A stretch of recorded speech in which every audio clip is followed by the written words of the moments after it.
ভালো করে বুঝবেন। আর আজকে যারা টুপিওয়ালা, দাড়িওয়ালা, জুব্বাওয়ালা, হাদিসওয়ালা বলে দাবি করে, বড় বড় আলেম, মুফতি, মুকাদ্দেস, মুফাসসির বলে দাবি করে, যারা রাসূলের সাথে গুস্তাখি করে, আজকে আপনারা তাদের সাথে উঠা বসা করেন কিভাবে? তাদের সাথে চলাফেরা করেন কিভাবে? তাদের বাড়িতে গিয়ে আপনারা আহার করেন কিভাবে? আপনারা বলেন যে চোর চুরি করেছে, আর চোরকে আমার দিকে তাকান। আচ্ছা, আপনারা বলেন চোর চুরি করেছে এবং চোরকে পরামর্শ দিয়েছে, চোরকে পরামর্শ দিয়েছে, আশ্রয় দিয়েছে, তাহলে চোরের যে শাস্তি আর যে পরামর্শ দিয়েছে বা আশ্রয় দিয়েছে তার শাস্তি কি আলাদা হবে? এই জোরে বলেন, সকলে মিলে বলেন, একই না আলাদা? একই। তাহলে একই যদি হয়, তাহলে আপনারা তাদের সঙ্গে উঠা বসা, চলা ফিরা, কথা বার্তা, তার বাড়িতে গিয়ে খাওয়া দাওয়া, আত্মীয়তা সম্পর্ক রাখছেন কিভাবে? বলেন, রাখছেন কিভাবে? তাহলে আপনি তো মুনাফেকের খাতায় নাম লিখাচ্ছেন, ঠিক না বেটি? হ্যাঁ কি না বলে? কারণ আমার দাদা পীরের সিলসিলার কথা বলবো ভাই, প্রসঙ্গ চলে আসলো। আমার দাদা পীরের সিলসিলার কিছু মানুষ, কারণ একটা কথাই আছে না, সুখে খেতে খেতে ভূতে কিলোই, সুখে খেতে খেতে ভূতে কিলো। এই যে আমার জুবায়ের ভাইয়ের আগে যে শাহনওয়াজ ভাই ছিলেন, ওয়াজ করেছেন, এনারাও কিন্তু সেই ধোঁয়ায় পড়ে গিয়েছিলেন। এমন ভাবে বুঝিয়ে সুঝিয়ে বিভিন্ন আলেমদের নিয়ে একটা টিম তৈরি করেছে, গ্রুপ তৈরি করেছে, তাতে দাদা পীরের দরবারে মুরিদরা না গিয়ে একটা অন্য জায়গায় যারা হাজির হয়, ফুরফুরায় যাওয়া।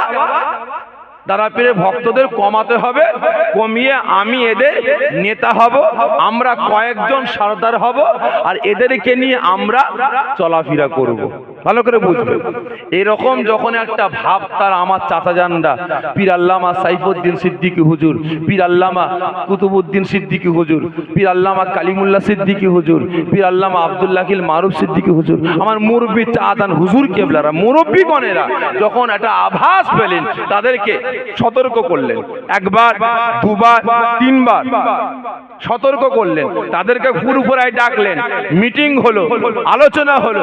হবার পরে বসিরহাটে আল্লামা হুজুরের পরিবার, খানদান পর্যন্ত ওদের ধোঁয়ায় পড়ে গিয়ে অন্ধকারে পড়ে গিয়েছিলেন। ভালো করে বুঝবেন।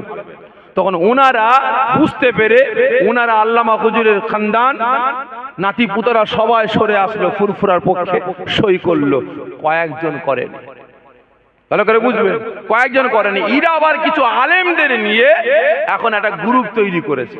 আবার সেই গ্রুপ থেকে বেশ কিছু আলেম একের পর এক ভুল বুঝে সরে আসছে, ঠিক না বেটি? হ্যাঁ কি না বলে? তাহলে আপনারা বলেন, যারা দাদা পীরের সিলসিলা, দাদা পীরের দরবার থেকে মানুষকে মুখ ঘোরাতে চাই, তাহলে দাদারা দাদা পীরের সিলসিলার না দাদা পীরের সিলসিলার বাইরে? এই আপনারা বলে বাইরে।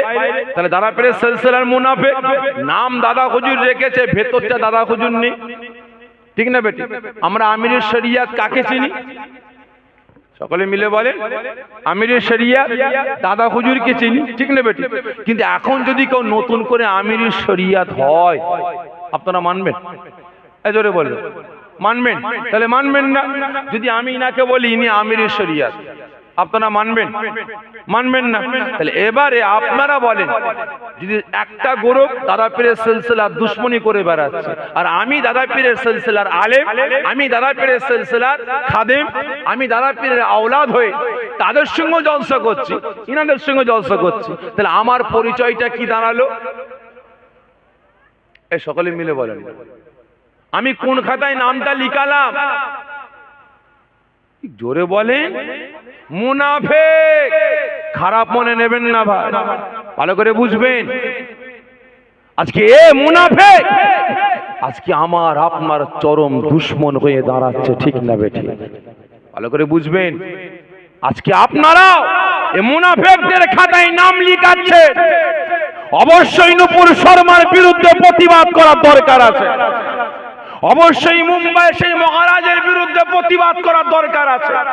যারা আমার রাসূলের সামনে আপনার ছবি বানাচ্ছে তাদের বিরুদ্ধে প্রতিবাদ করার দরকার আছে। কিন্তু এরা পাওয়ারটা পেল কাদের জন্য বলেন? এরা পাওয়ারটা পেল কাদের জন্য? আমাদের মতো এই টুপিওয়ালা নাদান মূর্খ জাহেল অজ্ঞদের জন্য, ঠিক না বেঠে? সোশ্যাল মিডিয়ায় আমরা ইনাকে ঝাড়ছি উনাকে ঝাড়ছি, রসুল মরে গেছে, রসুল এই হয়েছে, রসুল ওই হয়েছে। তাহলে এবারে বেঈমানরা শুনছে না শুনছে না? বেদিনরা শুনছে না শুনছে না? তা থেকে তারা তো পাওয়ার পাচ্ছে, ঠিক না বেঠিক? ভালো করে বুঝবেন। অবলা পশু ঘুরা বলছে আল্লাহ আপনি আমার পাওয়ার দেন, আমার জবানটা খুলে দেন, আপনার রাসূলের পক্ষে কথা বলতে চাই। ও আমার ভাই জানিরা, ও নবী পাকের আশিকেরা, ওই সময় আল্লাহ রাব্বুল আলামিন সঙ্গে সঙ্গে ওই অবলা পশু ঘোড়াটার জবানটাকে খুলে দিলেন।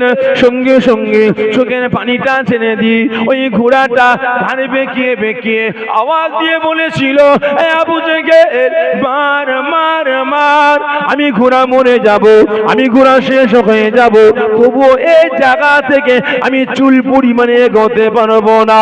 ওরে আবু জেহেল তুই জানিস না তুই পিছনে কাকে বসিয়েছিস? উনি হলেন আল্লাহ পাকের রাসূল, আল্লাহ পাকের হাবিব, তিন দুনিয়ার বাদশা, রাহমাতাল লিল আলামিন, শাফিল মুজনাবিন। যিনাকে সৃষ্টি না করলে আবু জেহেল তুই আবু জেহেল হতিস না, যিনাকে সৃষ্টি না করলে আমি ঘোড়া হতাম না। 18,000 মাখলুকাত, আসমান জমিন চাঁদ সূরজ কুল কায়নাত তুই হতো না। আজকে সেই রসুলকে পিয়াদেবের মতো পিছনে বসি আমার লাগাম ধরে টানিস, আমি ঘোড়া যেতে পারবো না, আমি ঘোড়া মরে যাব, তবু এখান থেকে চুল পরিমাণে গোবো না। আবু জেহেল দেখে গতি খারাপ, যাবারই ফিরতে হবে, সন্ধ্যা নেমে আসছে, হিংস্র পশুরা খেয়ে ফেলবে। আবু জেহেল গতিটা খারাপ দেখে রাসূল পাক সাল্লাল্লাহু আলাইহি ওয়াসাল্লামকে পিছন থেকে যখনই সামনে বসিয়েছে, ঘোড়া দেখতে পায় রাসূল সামনে এসে গেছে। আবু জেহেল লাগাম টানবে, আমি ঘোড়া ছুটবো না, না রাসূল এসে গেছে, আর লাগামের প্রয়োজন নাই। ওই অবলা পশু ঘোড়াটা রাসূলকে নিয়ে ছুটে ছুটে ছুটে ছুটে আবু জেহেলের বাড়িতে যায় না, স্বয়ং রাসূল পাকের বাড়িতে গিয়ে হাজির হয়ে যায়। যেতে হবে না? তাহলে চিন্তা করে দেখে। আর আজকে কিছু কিছু ভেড়া এরা মুসলিম সমাজটার মধ্যে ফিতনা ছড়িয়ে বেড়াচ্ছে, ঠিক না বেঠিক? ভালো করে বুঝবেন। আজকে আমাদের সমাজে এত মুনাফিক বেড়ে গেছে বলে বোঝানো যাবে না ভাই। এই ওয়াকফ নিয়ে আন্দোলন, ওয়াকফ নিয়ে প্রতিবাদ আমরাও তো আজ থেকে 5-6 বছর আগে করেছিলাম, করিনি? শোনেননি আপনারা?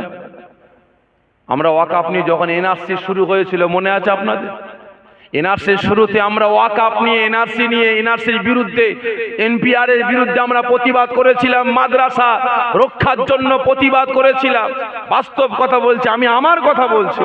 যখন আমি ক্লাস 9-এ পড়তাম, 9 থেকে আমি ছাত্র ইউনিয়ন করতাম, এমএসইউ ছাত্র ইউনিয়ন করতাম। সেই সময় থেকে আমরা আন্দোলন প্রতিবাদ করেছি মাদ্রাসাকে রক্ষার জন্য।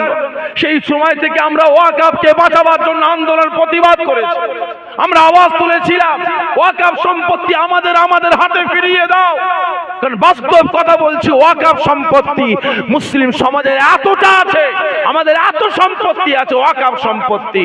যদি ওয়াকফের টাকাগুলো সারা ভারতের মুসলমানদের বিলিয়ে দেওয়া হয়, পাই টু পাই হিসাব করে বিলিয়ে দেওয়া হয়, তাহলে মুসলমানের ছেলেদের চাকরি করা লাগবে না, ব্যবসা করা লাগবে না, চেয়ারে বসে লাট সাহেবের মতো পায়ে পা দুলিয়ে দুলিয়ে খাবে, ওয়াকফের টাকা শেষ করতে পারবে না। বুঝতে পেরেছেন? কিন্তু এখন দেখছি ভাই আন্দোলনের ফোয়ারা চলছে। যখন আমরা আন্দোলন করেছিলাম, যারা বিরোধিতা করেছিল, যারা আমাদের বিরুদ্ধে বলেছিল, যারা আমাদের দালাল বলেছিল, আজকে দেখছি এখন তারা নেমে গিয়ে আন্দোলন প্রতিবাদ করছে। মনে পড়ছে আপনাদের? ভালো করে বুঝবেন। সকলের কাছে আরজি করব ভাই, আম গাছের ছাল কোনোদিন জাম গাছে লাগবে? লাগবে না। জাম গাছের ছাল আম গাছে লাগবে না কোনোদিন। মুনাফিক আমার আপনার জোরে বলে হবে না। ইসলামের ছিল না, রাসূলের জামানা থেকে আজও নেই, কিয়ামত পর্যন্ত ইসলামের থাকবে না। ওই সময় আবু জেহেল রাসূল পাক সাল্লাল্লাহু আলাইহি ওয়াসাল্লামকে ঘোড়া থেকে নামিয়ে আম্মা জানের হাতে তুলে দিচ্ছে, আওয়াজ দিচ্ছেন, ভাবিজান আপনি কোথায়? কে? আমি আবু জেহেল, বাইরে আসে। কি হয়েছে ভাই? আপনার এই বেটা জঙ্গলে গিয়ে কাঁদছে আব্বাজান করে। আমি সময় মতো পৌঁছেছিলাম বলে জীবিত পেয়েছেন, না হলে হিংস্র পশুরা আপনার বেটাকে খেয়ে ফেলতেন। নবী পাকের আম্মা যেন মোচকে মোচকে হাসছে। আবু জেহেলের মাথা গরম। কি হলো? আপনি হাসছেন কেন? আবু জেহেলের কথা শুনে নবী পাকের আম্মা জান ফরমাচ্ছেন, ভাই আমি হাসবো না। কেন? ভাই আপনি জানেন আপনার ভাতিজাকে, আমার বেটাকে আল্লাহ পাক কত বড় নিয়ামত করেছে? আপনি জানেন?